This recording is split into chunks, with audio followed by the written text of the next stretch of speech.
Friends welcome back to our channel Wealthy life.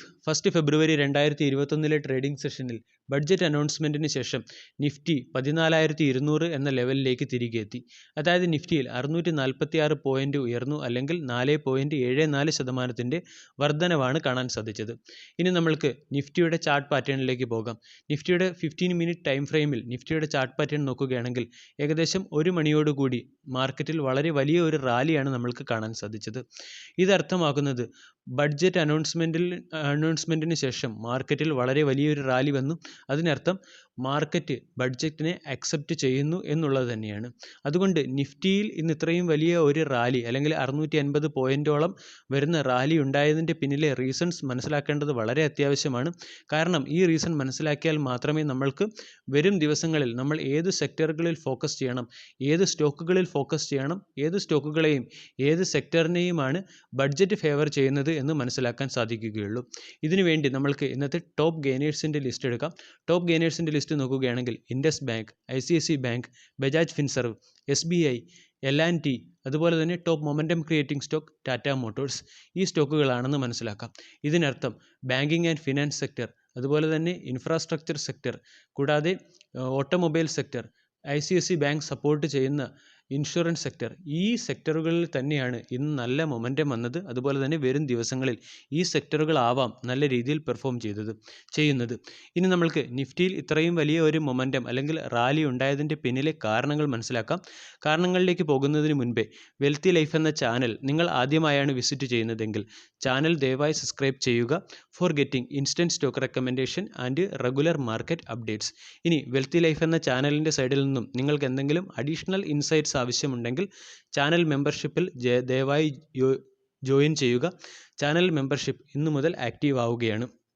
ഇനി നമ്മൾക്ക് മാർക്കറ്റിൽ ഇത്രയും വലിയ റാലി ഉണ്ടായതിൻ്റെ പിന്നിലെ റീസൺസിലേക്ക് കിടക്കാം. ഇത്രയും വലിയ റാലി ഉണ്ടായതിൻ്റെ പിന്നിലെ ഏറ്റവും പ്രധാനപ്പെട്ട റീസണായിട്ട് ഞാൻ ഐഡൻറ്റിഫൈ ചെയ്യുന്നത് 5 റീസണുകളാണ്. അതിലെ ഒന്നാമത്തെ റീസൺ, മാർക്കറ്റ് വളരെ ഏറെ ഭയപ്പെട്ടിരുന്ന 2 ടാക്സുകളെക്കുറിച്ചുള്ള പ്രഖ്യാപനം നമ്മൾക്കിന്ന് മാർക്കറ്റിൽ കാണാൻ സാധിച്ചില്ല എന്ന് തന്നെയാണ്. അതായത് ഒന്ന് കോവിഡ് സെസ് അല്ലെങ്കിൽ കോവിഡ് ടാക്സും, രണ്ടാമത്തേത് ഇൻകം ടാക്സിന് മുകളിൽ വരാൻ പോകുന്ന സർചാർജുകളെയുമായിരുന്നു.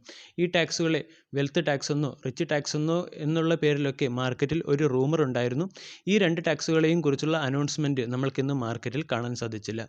അതോടൊപ്പം തന്നെ ബാക്കിയുള്ള ഫാക്ടറുകൾ നോക്കുകയാണെങ്കിൽ ഇൻഫ്രാസ്ട്രക്ചർ സെക്ടറിൻ്റെ ഗ്രോത്തിന് ആവശ്യമായിട്ടുള്ള capital expansion program government announce ചെയ്തു. രണ്ടാമത്തേത് ബാങ്കുകളുടെ പെർഫോമൻസ് സ്മൂത്ത് ആക്കുന്നതിന് വേണ്ടി ക്യാപിറ്റൽ ഇൻഫ്യൂഷൻ പ്രോഗ്രാമും അതുപോലെ തന്നെ ഡൈവെസ്റ്റ്മെൻറ്റ് പ്രോഗ്രാമും ഗവൺമെൻറ് അനൗൺസ് ചെയ്തു. കൂടാതെ സ്ക്രാപ്പേജ് പോളിസി, ഓട്ടോമൊബൈൽ സെക്ടറിന് വേണ്ടി സ്ക്രാപ്പേജ് പോളിസി, കൂടാതെ ഇൻഷുറൻസ് സെക്ടറിൽ ഫോറിൻ ഡയറക്റ്റ് ഇൻവെസ്റ്റ്മെൻറ്റിൻ്റെ ലിമിറ്റ് ഉയർത്തി. ഈ 4 പോയിൻറ്റുകളാണ് ഞാൻ ഈ മാർക്കറ്റിൽ അല്ലെങ്കിൽ നിഫ്റ്റിയിൽ ഇത്രയും വലിയൊരു റാലി ഉണ്ടാക്കിയതിൻ്റെ പിന്നിലെ പ്രധാനപ്പെട്ട റീസണായി കണക്കാക്കുന്നത്. ഇനി നമ്മൾക്ക് ഓരോ പോയിൻ്റ് അനാലിസിസിലേക്ക് വരാം. ഒന്നാമത്തെ point, banking sector and finance സെക്ടറിൽ ഇത്രയും വലിയ റാലി ഉണ്ടായതിൻ്റെ പിന്നിലെ കാരണം നോക്കാം. അതായത് ഏകദേശം 20,000 കോടി രൂപയാണ് ഗവൺമെൻറ് ക്യാപിറ്റൽ ഇൻഫ്യൂഷനായി നടത്താൻ പോകുന്നത്. അതുപോലെ തന്നെ ബാങ്കിങ് സെക്ടറിലെ സ്റ്റോക്കുകളിലെ അല്ലെങ്കിൽ ബാങ്കുകളുടെ, പ്രത്യേകിച്ചും പബ്ലിക് സെക്ടർ ബാങ്കുകളുടെ ബാഡ് ലോൺസ് റിക്കവർ ചെയ്യുന്നതിന് വേണ്ടി ഒരു അസറ്റ് റീകൺസ്ട്രക്ഷൻ കമ്പനി ഗവൺമെൻറ് സ്ഥാപിക്കാൻ പോകുന്നു. അതായത് ബാങ്കിങ് സെക്ടറുകളിലെ സ്റ്റോക്കുകൾക്ക് കോർ ബാങ്കിങ്ങിലേക്ക് കൂടുതൽ ഫോക്കസ് ചെയ്യുവാനും അവരുടെ NPA കുറിച്ചുള്ള വറി മാറ്റി ബാലൻസ് ഷീറ്റ് ക്ലിയർ ചെയ്യുന്നതിനും ഈ തീരുമാനം വളരെ സഹായകമാകും. അതുകൊണ്ടാണ് ബാങ്കിങ് സെക്ടറിലെ സ്റ്റോക്കുകൾ വളരെ നന്നായി പെർഫോം ചെയ്തത്. അതുകൂടാതെ ഇൻഫ്രാസ്ട്രക്ചർ സെക്ടറിലേക്ക് വരാം. ഇൻഫ്രാസ്ട്രക്ചറിൽ ഗവൺമെൻറ് ഏകദേശം 5.5 ലക്ഷം കോടി രൂപയുടെ ക്യാപിറ്റൽ എക്സ്പാൻഡിച്ചർ പ്രോഗ്രാമാണ് നടത്തിയത്. ഇത് ഇൻഫ്രാസ്ട്രക്ചർ സെക്ടറിൻ്റെ ഗ്രോത്തിനെ സഹായിക്കും എന്നതിൽ ഒരു ഡൗട്ടുമില്ല. ഇനി നമ്മൾക്ക് ഗവൺമെൻറ്റിൻ്റെ ഡൈവെസ്റ്റ്മെൻറ്റ് പോളിസിയെക്കുറിച്ച് പരിശോധിക്കാം. ഏകദേശം 1.75 ലക്ഷം കോടി രൂപയാണ് വിവിധ പബ്ലിക് സെക്ടർ കമ്പനികളുടെ സ്റ്റേക്ക് സെയിൽസിൽ നിന്നും ഗവൺമെൻറ് സമാഹരിക്കാൻ തീരുമാനിക്കുന്നത്. ഇതിൽ 2 പബ്ലിക് സെക്ടർ ബാങ്കുകളും അതുപോലെ തന്നെ ഒരു ഇൻഷുറൻസ് കമ്പനിയും ഉൾപ്പെടും. ഇൻഷുറൻസ് കമ്പനി നമ്മുടെ LIC ആണ്. LICയുടെ IPO ഈ വർഷം തന്നെ ഉണ്ടാകും എന്നുള്ള ഒരു അനൗൺസ്മെൻറ്റ് ഫിനാൻസ് മിനിസ്റ്റർ നടത്തി കഴിഞ്ഞു. LICയുടെ IPOയിൽ ഗവൺമെൻറ് LICയുടെ 100% സ്റ്റേക്കാണ് ഗവൺമെൻറ് ഹോൾഡ് ചെയ്യുന്നത്. അതിൽ 25% സ്റ്റേക്കുകൾ ഗവൺമെൻറ് വിറ്റഴിക്കും എന്നാണ് വ്യക്തമാകുന്നത്. ഇനി പബ്ലിക് സെക്ടർ ബാങ്കുകളുടെ ഡൈവെസ്റ്റ്മെൻറ്റിനെ കുറിച്ച് നമ്മൾ ഓൾറെഡി മുമ്പും ഇതിനെക്കുറിച്ചൊരു വീഡിയോ ചെയ്തായിരുന്നു. ഒരു റിസ്കി ട്രേഡിനെ കുറിച്ച് അന്ന് ഞാൻ ആ വീഡിയോയിൽ ഡിസ്കസ് ചെയ്യുകയും ചെയ്തു. അതേ കാര്യം തന്നെയാണ് ഇന്ന് ഫിനാൻസ് മിനിസ്റ്ററും പറഞ്ഞിരിക്കുന്നത്.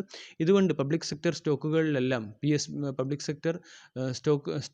പബ്ലിക് സെക്ടർ ബാങ്കിങ് സ്റ്റോക്കുകളിലെല്ലാം നമ്മൾക്ക് വളരെ നല്ല ഒരു മൊമെൻറ്റം കാണാനും സാധിച്ചു.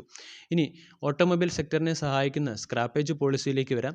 ഈ സ്ക്രാപ്പേജ് പോളിസിയുടെ അനൗൺസ്മെൻറ്റോടുകൂടി ഓട്ടോമൊബൈൽ ഇൻഡെക്സിൽ 3.20% ഹൈക്കും അതുപോലെ തന്നെ ഒട്ടുമിക്ക ഓട്ടോമൊബൈൽ സ്റ്റോക്കുകളിലും നിയർലി 5 to 6% ഹൈക്കും നമ്മൾക്ക് കാണാൻ സാധിച്ചു. സ്ക്രാപ്പേജ് പോളിസി പ്രകാരം പേഴ്സണൽ വെഹിക്കിൾസിന് 20 വർഷത്തിന് ശേഷവും അതുപോലെ തന്നെ കൊമേഴ്സ്യൽ വെഹിക്കിൾസിന് 15 വർഷത്തിന് ശേഷവും ഫിറ്റ്നസ് ടെസ്റ്റ് നിർബന്ധമാണ്. ഇത് ഫ്യൂവൽ എഫിഷ്യൻസിയെ ഇംപ്രൂവ് ചെയ്യുന്നതിനും അതുപോലെ തന്നെ എൻവയോൺമെൻറ്റ് ഫ്രണ്ട്ലി വെഹിക്കിൾസ് ഉണ്ടാക്കുന്നതിനുമൊക്കെ വളരെയധികം സഹായിക്കും. ഇനി നമ്മൾക്ക് ഡിസ്ഇൻവെസ്റ്റ്മെൻറ്റ് പ്ലാനിനെ കുറിച്ച് നമ്മൾ ഡീറ്റെയിൽഡ് ആയിട്ട് ഡിസ്കസ് ചെയ്ത് കഴിഞ്ഞു.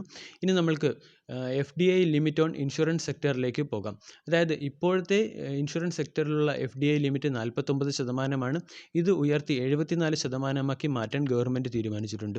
കൂടുതൽ ഫോറിൻ ഫണ്ട് ഈ സെക്ടറിലേക്ക് വരുന്നത് ഈ സെക്ടറിലെ കമ്പനികളുടെ പെർഫോമൻസിനെയും അതുപോലെ തന്നെ ഇൻഷുറൻസ് സെക്ടറിൻ്റെ പെർഫോമൻസിനെയും വളരെയധികം പോസിറ്റീവായിട്ട് സഹായിക്കും എന്നതിൽ നമ്മൾക്ക് യാതൊരു എതിരഭിപ്രായവുമില്ല. അതുപോലെ തന്നെ ഈ സെക്ടറിലെ സ്റ്റോക്കുകൾ നോക്കുകയാണെങ്കിൽ ICICI പ്രൊഡൻഷ്യൽ ലൈഫ് ഇൻഷുറൻസ് 5.8% ഉയർന്നത്.